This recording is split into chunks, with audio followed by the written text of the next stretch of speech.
Assalamualaikum warahmatullahi wabarakatuh. Ketemu lagi nih dengan Bu Zari. Kali ini Bu Zari akan membawakan materi tentang tema 4, subtema 1, pembelajaran 4 untuk kelas 6 ya. Tentang temanya tentang globalisasi di sekitarku. Oke, mari kita simak materi kita pada kesempatan kali ini. Globalisasi membuat dunia kita tanpa ada batas. Nah, kita bisa berkomunikasi dengan teman-teman kita di tempat yang berbeda ya. Di seluruh penjuru dunia kita bisa berkomunikasi. Nah, selain itu, apakah ada contoh lain ya, Cah ya, di era globalisasi yang bisa kamu rasakan? Ada nggak? Nah, di era globalisasi ini kita bisa banyak menemui ya barang-barang dari dalam luar negeri yang bisa kita temui. Nah, masyarakat itu bisa memilih barang-barang yang sesuai dengan keperluannya dan tentunya dengan tingkat ekonominya ya, sesuaikan dengan uangnya ya Jaya.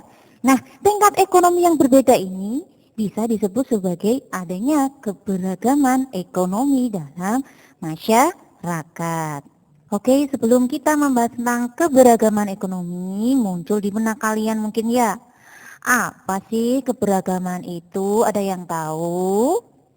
Oke, keberagaman itu adalah keanekaragaman, bermacam-macam, dan banyak ya.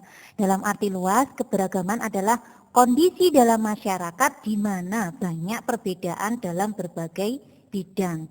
Misalkan perbedaan dalam hal suku bangsa, ras, agama, keyakinan, ideologi, politik, sosial budaya, ekonomi, dan jenis kelamin.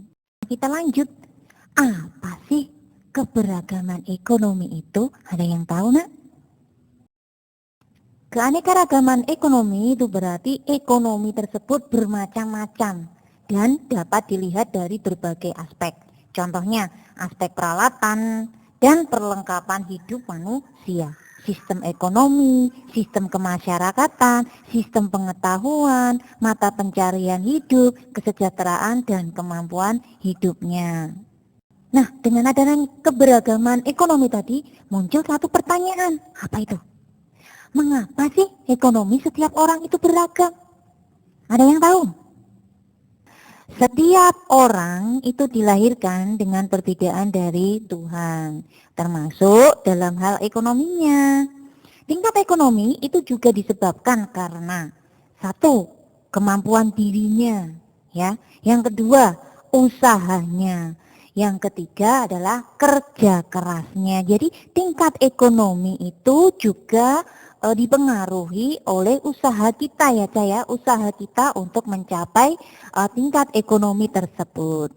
Lalu muncul pertanyaan selanjutnya, yaitu apa sih yang mempengaruhi keberagaman ekonomi yang ada di dalam masyarakat? Ayo, siapa yang tahu? Yang mempengaruhi keberagaman ekonomi di dalam masyarakat itu diantaranya yang pertama adalah keterampilan seseorang ya. Yang kedua adalah pendidikannya. Yang ketiga adalah peluangnya ya. Yang keempat adalah pekerjaannya. Dan yang terakhir adalah sikapnya. Lalu, sikap apa yang harus kita kembangkan dalam keberagaman ekonomi tadi nak? Ada yang tahu? Sikap yang harus kita kembangkan dalam keberagaman ekonomi masyarakat itu diantaranya kita harus menghargai semua orang dengan keberagaman ekonomi yang berbeda. Ketika keluarga kita cukup berada, jangan sombong ya. Bantulah yang membutuhkan. Dan jika keluarga kita masih kekurangan, jangan malu ataupun merasa iri dengan mereka yang mampu. Kuncinya apa nak?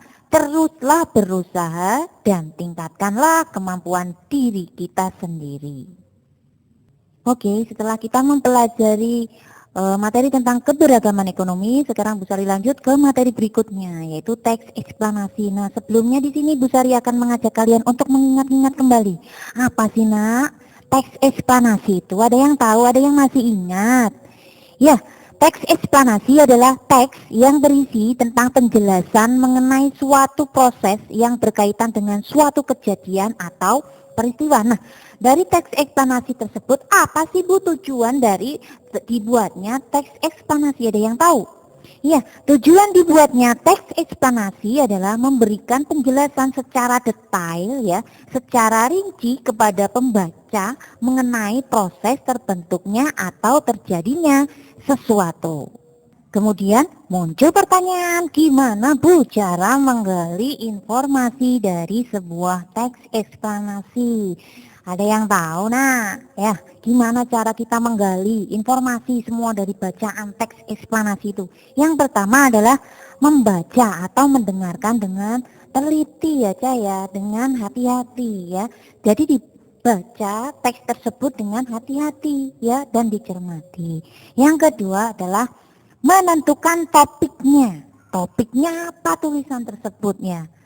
Yang ketiga adalah menentukan ide pokok. Apa sih Bu perbedaan antara topik dengan ide pokok? Ada yang masih ingat enggak?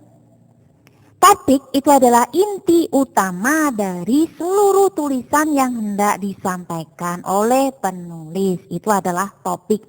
Nah, sedangkan ide pokok adalah ide utama dari sebuah paragraf. Jadi di sini perbedaannya terlihat ya. Kalau topik itu semua dari paragraf 1 sampai paragraf terakhir itu diambil topiknya, hanya satu intinya ya. Kalau ide pokok kita ambilnya setiap paragraf dalam bacaan tersebut. Nah, adanya ide pokok setiap paragraf itu menjadi informasi penting dalam teks eksplanasi ilmiah.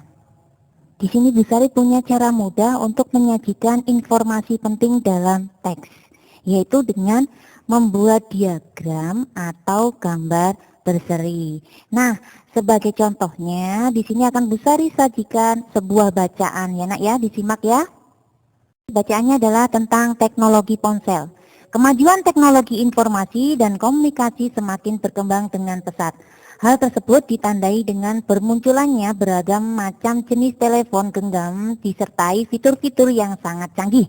Melansir dari situs gadget netgate.id, telepon genggam atau yang juga disebut sebagai ponsel adalah alat komunikasi yang memungkinkan penggunaan berinteraksi dengan penggunaan lain tanpa harus bertemu secara langsung dan bisa dilakukan dimanapun juga kapanpun. Hingga kini, sebuah ponsel tidak hanya bisa melakukan panggilan telepon atau percakapan lewat SMS saja, bahkan sudah berevolusi menjadi smartphone atau ponsel pintar. Smartphone dibekali dengan segudang fitur canggih dan menarik seperti mengakses internet, mengirim data, melakukan video call, mendengarkan musik, dan lain sebagainya. Tentu hal ini membawa dampak positif serta negatif bagi penggunanya. Dampak positif penggunaan ponsel adalah pengguna akan selalu mendapatkan informasi terkini dengan mudah dari seluruh penjuru dunia karena akses internet. Sementara dampak negatifnya adalah mampu merusak indera penglihatan jika digunakan secara berlebihan karena sinar radiasi yang dipancarkan oleh ponsel. Bahkan, sinar radiasi ini bisa menimbulkan penyakit kanker yang sangat berbahaya.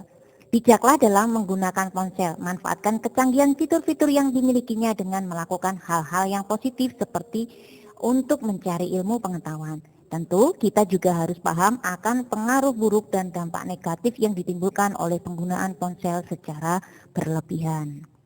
Nah, dari bacaan tadi, informasi penting yang ada di dalam teks di paragraf 1 yaitu kemajuan teknologi informasi dan komunikasi semakin berkembang dengan pesat, ditandai dengan munculnya beragam jenis telepon genggam atau ponsel. Nah, di paragraf 2 ada informasi mengenai kini ponsel sudah berevolusi menjadi smartphone atau telepon pintar yang berisi banyak fitur canggih seperti mengakses internet, mengirim data, melakukan video call, dan lain-lainnya.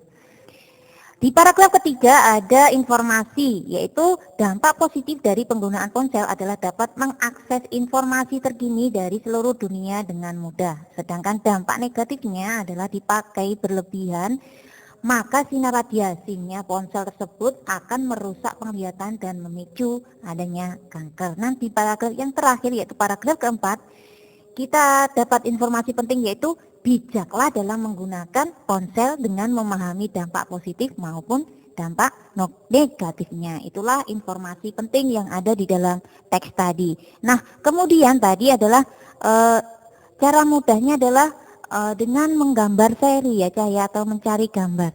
Nah, gambar seri itu bisa kalian misalkan dengan cara mencari gambar atau menggambar sendiri dengan kreativitas kalian sendiri. Nah, di sini Bu Sari akan tampilkan gambar dari informasi penting yang ada dalam teks kita tadi ya. Nah, ini cari gambar ya, atau menggambar mandiri. Yang pertama tadi adalah berbagai macam, berkembang banyak, munculnya banyak apa? Ya, telepon tadi ya, HP ya.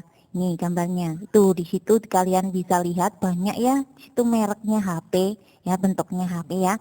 Nah, yang kedua tadi adalah paragraf kedua adalah ponsel sudah berevolusi menjadi smartphone, telepon pintar ya ya. Di situ ada itu, bisa kita mengakses apapun di dalam ponsel kita ya. Itu gambar dua. Dan di paragraf ketiga tadi, dampak positif dari penggunaan ponsel. Nah, itu ada gambar ponsel, ada gambar dunia di anunya itu ya, di atasnya. Nah, itu berarti apa Cah? Iya, dengan ponsel kita bisa mendapatkan informasi dari seluruh dunia tadi aja ya di paragraf 3. Nah, di paragraf 4 tadi apa Nak? Bijaklah dalam menggunakan ponsel yang memahami dampak positif maupun dampak negatifnya. Ini ada di gambar nomor 4 dan gambar nomor 5 ya. Begitulah cara mudah untuk menyajikan informasi penting dalam teks, yaitu dengan membuat gambar seri atau diagram. Nah, gambar serinya bisa kalian gambar sendiri dengan kreasi kalian atau bisa juga mencarinya dalam apa Cah? Ya, dalam internet. Nah, oke, demikian materi yang dapat Bu Sari sampaikan pada kesempatan kali ini. Semoga materi yang Bu Sari sampaikan bermanfaat untuk kalian semuanya. Terima kasih dan selamat belajar. Wassalamualaikum warahmatullahi wabarakatuh.